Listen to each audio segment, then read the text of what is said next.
మిథున రాశి వారు ఈ కాలభైరవ జయంతి సందర్భంగా ఎలాంటి విధి విధానాలు పాటించాలో ఈ వీడియోలో సవివరంగా సంపూర్ణంగా తెలుసుకుందాం.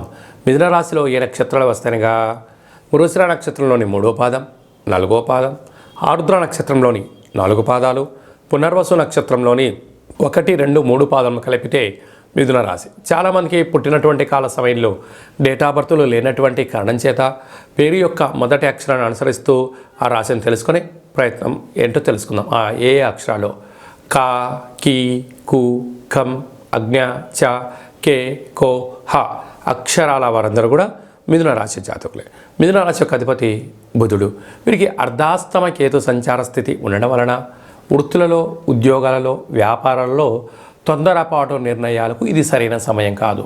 ఏదైనా ఒక పని చేసేటప్పుడు దీర్ఘకాలికమైనటువంటి ఆదాయాలు వచ్చేటువంటి, దీర్ఘకాలికమైనటువంటి ఫలితాలు వచ్చేటువంటి పనులు చేయండి. మీరు స్నేహం చేసినా, ఇంకో కార్యక్రమం చేసినా తాత్కాలికమైన పనులు చేయొద్దు. కనుక అది కొంతకాలం తర్వాత మిమ్మల్ని ఇబ్బంది పెట్టే పరిస్థితి ఉంటుంది. దీర్ఘకాలికమైన ప్రయాణ కార్యక్రమాలలో అద్భుతమైన మీకు మంచి ఫలితం ఉంటుంది. సంతాన స్థానంలో శుక్ర సంచార స్థితి ఉండడం వలన నూతనంగా వివాహమైన వారికి పుత్రిక సంతాన యోగము, తల్లిదండ్రుల నుంచి ఆస్తులు, తాత ముత్తాతల స్థిరాస్తులు, తల్లిదండ్రుల నుంచి, గురువుల నుంచి, సంస్థల నుంచి మీకు నూతన వస్త్రాలు, బంగారు ఆభరణాలు, కార్లు, గృహాలు, క్రయ విక్రయాలు, ఆనందకరమైన బహుమతులు పొందబోతున్నారు. 6వ స్థానంలో కుజుడు స్వక్షేత్రకంగా ఉండడం వల్ల మీరు పట్టిందల్లా బంగారం అయ్యే యోగ్యత ఉంది. భూయోగము, గృహయోగము, అద్భుతమైనటువంటి గ్రామ, రాష్ట్ర, దేశ, ప్రపంచ స్థాయిలో మీ పేరు వినిపించబోతున్నారు. కష్టే ఫలి. ఇన్ని రోజులు మీరు కష్టపడడానికి మంచి ఫలితం రాబోతుంది. సప్తమంలో రవిబుధ సంచార స్థితి ఉండడం వలన వివాహమైన దంపతులకు, భార్యాభర్తలకు ఉద్యోగ యోగము, ప్రభుత్వ ఉద్యోగం ప్రయత్నం చేసే వారికి మహాయోగము, ప్రేమికులకు మంచి కాలము, వివాహం కావాలి అనుకున్న వారికి వివాహ ప్రయత్నాల్లో అద్భుతమైన విజయం మీ సొంతం కాబోతుంది.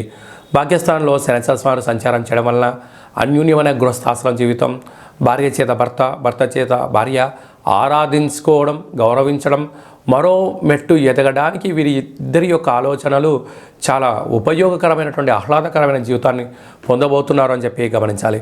రాజ్యస్థానంలో రాహు సంచార స్థితి ఉండడం వల్ల ప్రమోషన్స్, విదేశయానము, రాజయోగము, కొత్త పదవులు, కొత్త అలంకారాలలో మీకు మంచి మంచి అవకాశాలు రాబోతున్నాయి. లాభస్థానంలో దేవగురు బృహస్పతి. ఇంతకు మించిన అదృష్టవంతులు ఎవరు లేరు అని చెప్పి గమనించగలగాలి. కనుక ఉన్నదాంతో తృప్తి పడడం, మరొక మైలురాయి దాటడానికి మీ యొక్క శ్రమ, మీ యొక్క పట్టుదల, మీరు చేస్తున్న దాన ధర్మము, కాళభైరవ పూజ వలన మీకు అద్భుతమైనటువంటి జీవనానికి సువర్ణపు అధ్యాయపు రోజులు అని చెప్పి చెప్పడంలో ఏమాత్రం సందేహం లేదు. స్వయం వృత్తుల వాళ్ళు, చేతి వృత్తుల వాళ్ళు, హోటల్ వ్యాపారాలు, సాఫ్ట్వేర్, హార్డ్వేర్, యానిమేషన్స్, క్రియేటివిటీ రంగాలుగా ఉండబడిన వారు, గృహ భవన నిర్మాణ కార్యక్రమం చేసేవారందరికీ మంచి కాలము అని చెప్పి గమనించాలి.